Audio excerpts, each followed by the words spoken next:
Hey there, it's me, Lisa, the Love Coach, founder of Love Quest Coaching, and today we're getting into how dating apps are actually destroying you. I did another video about the dating apps and basically how they're owned by all the same shareholders that own everything else in our lives. We're talking BlackRock, Vanguard, Blackstone, all of these companies that have their hands, their tentacles in every single thing that we use in our lives.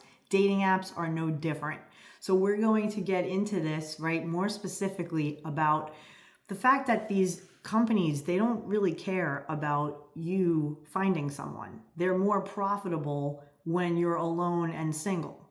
So they're not really looking out for you, right? You are the product. You are the thing that they are using to make more money. So sure, do people meet on dating apps? Absolutely. I teach people all the time how best to use dating apps so that they can have a successful result, meeting somebody great. And interestingly, the key to this is getting off of the apps as soon as possible and as quickly as possible, and knowing how to communicate in a certain way so that when you connect with someone, the next move is to get off of the app.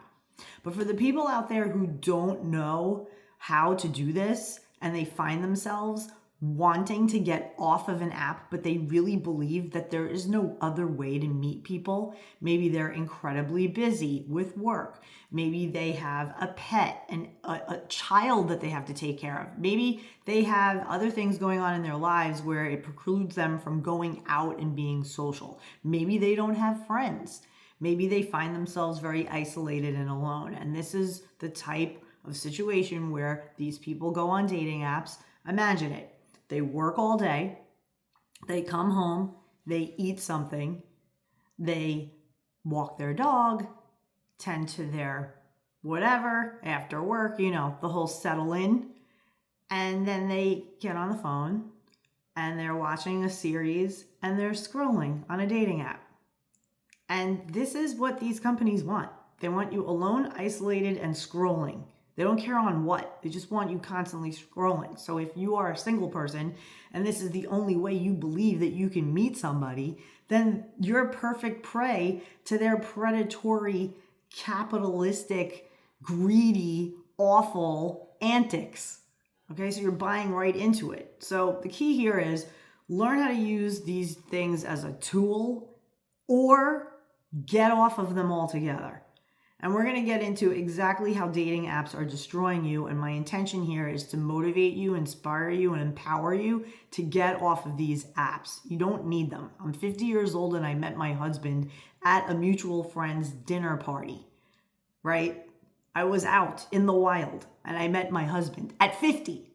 So if I can do it, you can do it. It's about having a good social life, living a life that's incredible, having fun, doing the things that light you up. Hobbies, interests, sports, whatever it is, and getting around other people who share those interests. And then those people have friends, you have friends, you'll start introducing each other to one another. And this is how you have friendships that grow.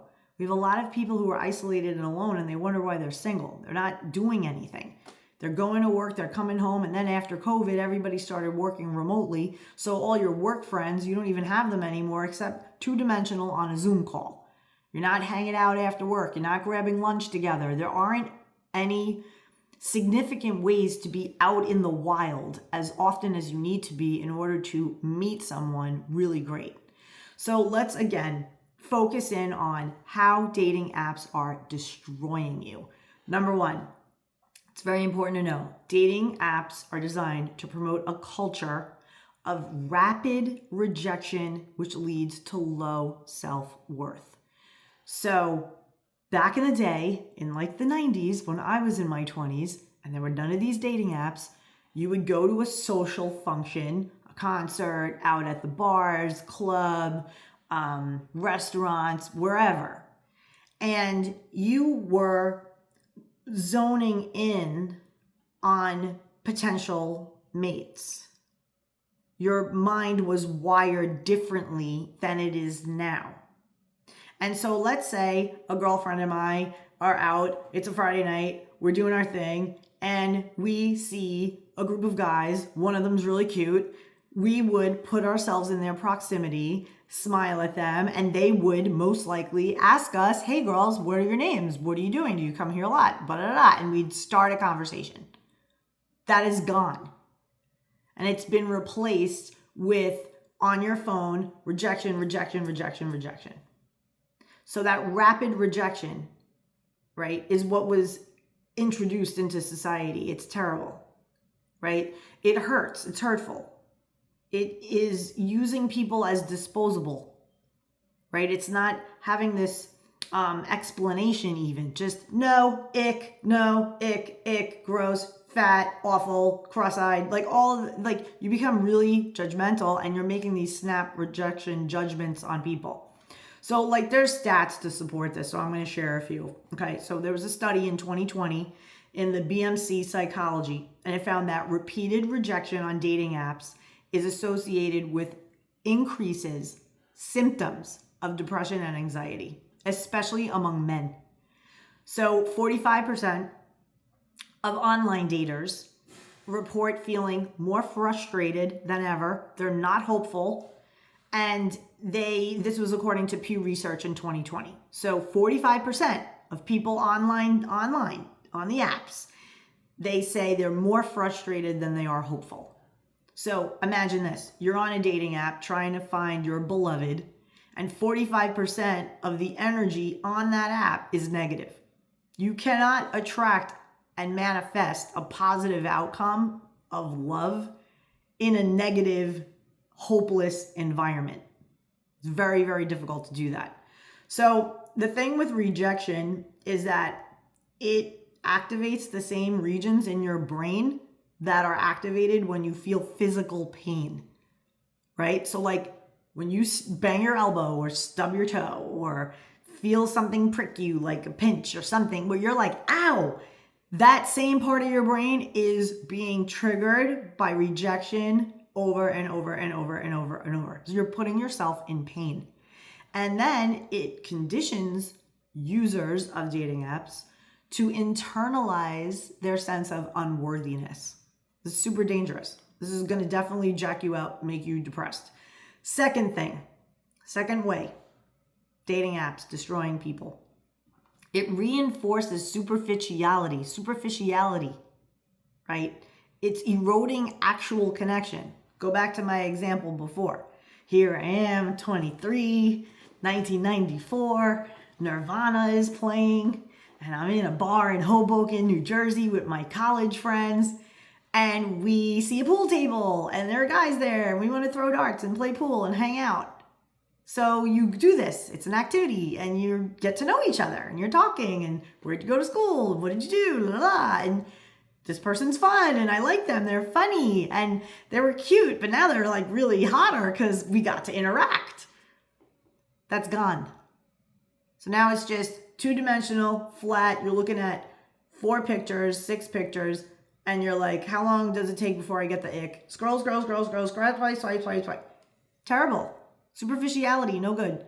More stats to support this. Okay. 2021 study in the American Psychological Association. 62% of users said that dating apps made them feel worse about their body image. And then 81% of Tinder users admitted to editing or filtering their photos, creating unrealistic expectations. And then there's disappointment upon meeting in real life. And that was also featured in Psychology Today. So there's a lot out there. You can dig into this and see that dating apps are destroying you. And so, there's such an emphasis on superficiality and physicality, right? Like, how tall is this person? His eyes look crooked. One eye is bigger than the other. I mean, you're looking at pictures. You're not really getting out there and getting to meet people and getting the essence of their energy. And I really do believe that a lot of this is very soulless. It's training us for more AI virtual connection than actual connection, right? And the other thing about dating apps that I'll add in there too, which is different from meeting in the wild, pheromones. You don't get the pheromones on the dating app.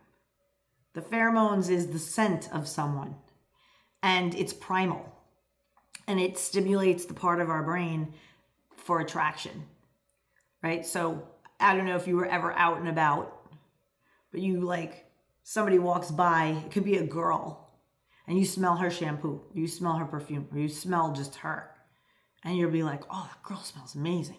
That's fake pheromones is perfume, but you get the deal. You get the thing. The sense of smell, very powerful, and that's lost. Also, sound of voice, hearing. When you are meeting someone in the wild, all of your five senses are engaged. When you're meeting someone on an app on your phone, all you're looking at is sight. That's it. Do I like what they look like? Right? And so there is science about the sound of your name. And a lot of salespeople, know about these things where when you say someone's name, so let's say a woman is interested in you, she's talking to you, and she hears you say her name. She's going to endear herself to you. She is going to trust you more, right? You're saying her name, and the pitch and tone of your voice, she finds that very appealing. So now the sense of hearing is engaged. You want to be sensory. Can't do that on a dating app. So number 3, the ghosting situation. Ghosting is a common practice, damages trust and security. Hurts because it's abrupt, it's unexplained, it's emotionally confusing, leaves people feeling blindsided, anxious, doubting their worth. And 78% of people ages 18 to 35 have been ghosted, and that's according to a 2023 YouGov poll. So ghosting, 78%. If you're between 18 and 35, ghosting is a normal thing. And it is not good. Just because it's normal doesn't mean it's good, right? Nor should it be accepted.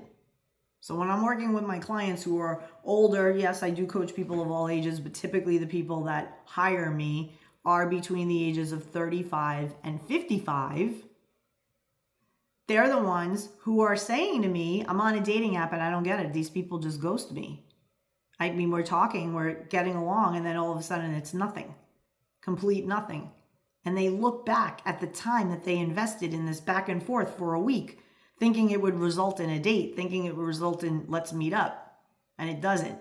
And so then they're kicking themselves in the ass because they wasted a week of their life in this banter back and forth, right? And then the person just falls off the earth.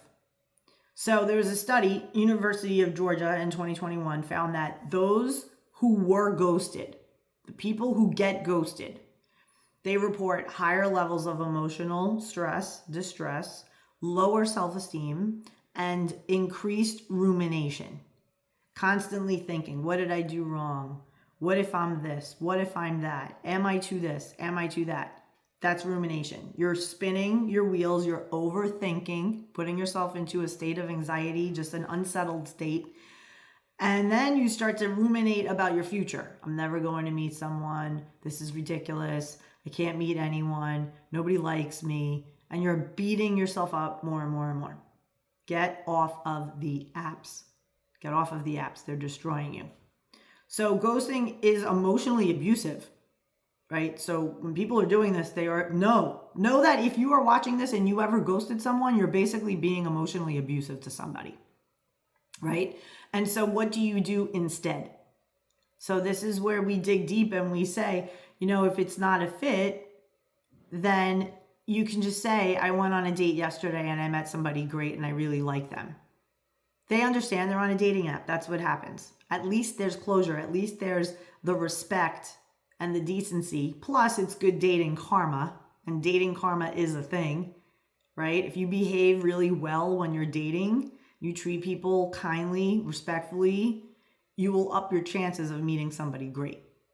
That's just energy. That's just law, right? But if you're out there ghosting people, right? And especially, it activates attachment trauma, ghosting. So that, like I said, there's no closure there, and it triggers abandonment wounds. And everybody now, they have massive anxious attachment issues because dad left, Mom got divorced. Mom left us. All these leaving when you were little, the grown-ups, they left, right? So it has an impact on you that then these dating apps and through ghosting just activates even more, right? Fourth way, dating apps destroying you. Dating apps fuel loneliness, depression, and not connection. They are not built for that. They're not built for that. Even though that the apps, they might promise connection and, meet the person and all this. People who are on the apps, they feel more isolated, more discouraged, more hopeless the longer that they use them. It hardens you. It makes you jaded.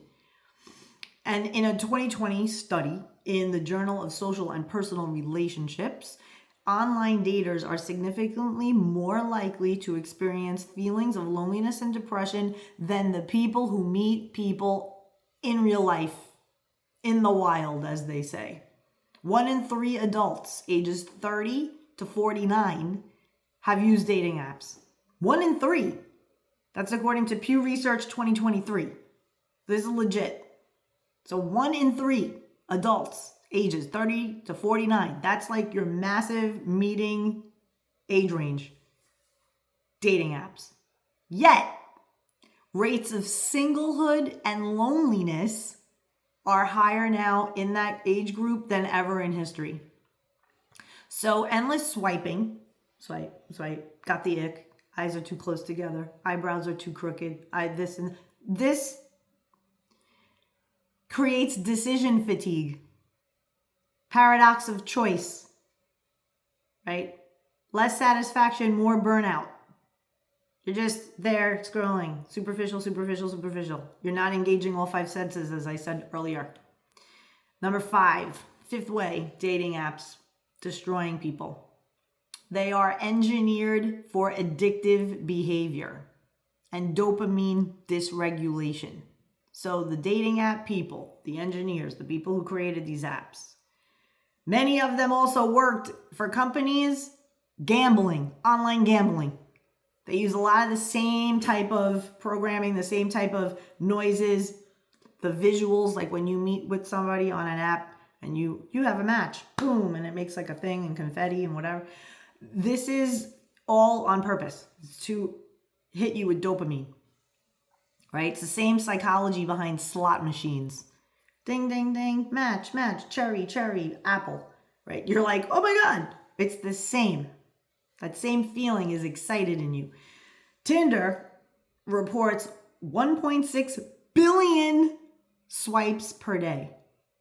And yet, most people who use Tinder, you ask them, no, not satisfied. Not satisfied at all. Didn't meet anybody. It's just a hookup site. Swipey, swipe. A study in 2020 in Addictive Behaviors showed that frequent dating app users display symptoms of behavioral addiction, compulsive use, mood modification, withdrawal. Like you're getting jacked out. You're feeling withdrawn, low energy, right? This is addiction. And feeling like, oh, I have to check the apps. Oh, I haven't had a date in a while. I have to be on an app tonight. I'm just going to focus. I'm going to go on dating apps and I'm just going to, right? It's that feeling of I got to get someone in my life and I need the app to do it. You don't. What you need is a good social outing. People you can call up, be like, yo, what are you doing Friday night? You want to go get sushi? And then you go to the sushi place and you have a good time. And then, oh, look, there's live music at the place up the street. Let's go there after we eat the sushi. And then you go and you're out and about and you're feeling high vibe and you're with people that you care about. And that energy is what magnetizes you. It brings people into you. You start to meet people who know people. All right, a client of mine met a woman while at nail salon, right? Woman was my age. My client is in her 30s, right? So this woman could if she had her at like 22 years old, it could be her daughter, right? So she has a son. And she says, I should introduce you to my son. After they were chit-chatting, getting their manis done, they became friendly. And she said, you don't mind me asking you a question? She said, sure, what? Are you single? And my client heard me in her head, always look at opportunities, always seize the opportunities. And she said, I'm single, yes. Okay, great. I'd love to introduce you to my son, she says. And she says, how old is your son? And she says, my son is, in his 30s, early 30s. And she's like, oh, I'm early 30s too. Perfect. So she says, do you have a picture of your son? And she goes, yes. Gets her phone, she's like letting the nails dry, gets her phone.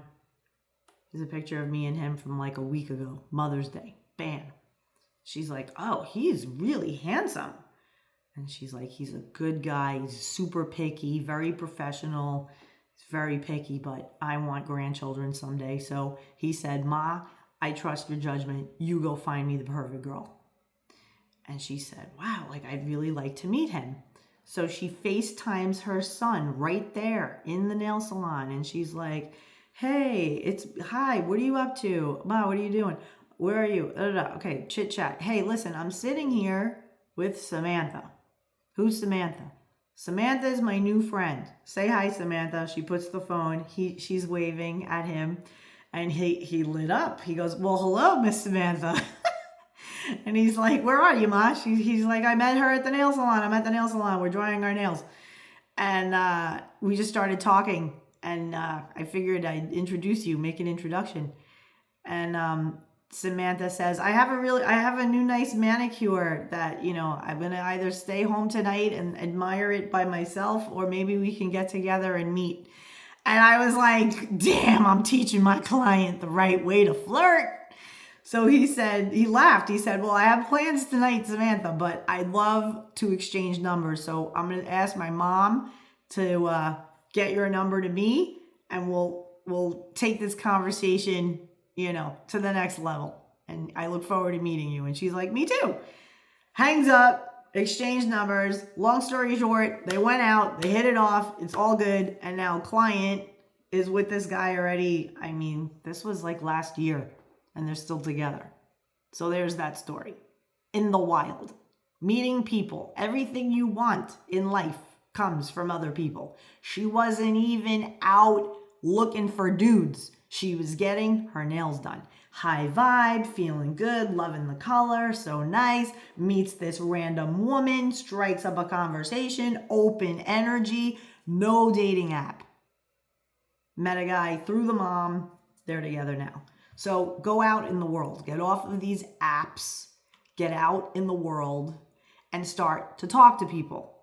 Open your energy, right? So every time on a dating app that you match with somebody, it provides a dopamine hit. But because the interaction is so meaningless and superficial, there's a crash. So you get a match and then nothing. Match, nothing, match. After a while, that's a dopamine depletion. So you're getting a spike of dopamine and then a crash, right? So this is what contributes and mimics depression, right? So people who struggle with depression, they feel highs and lows. They're not steady.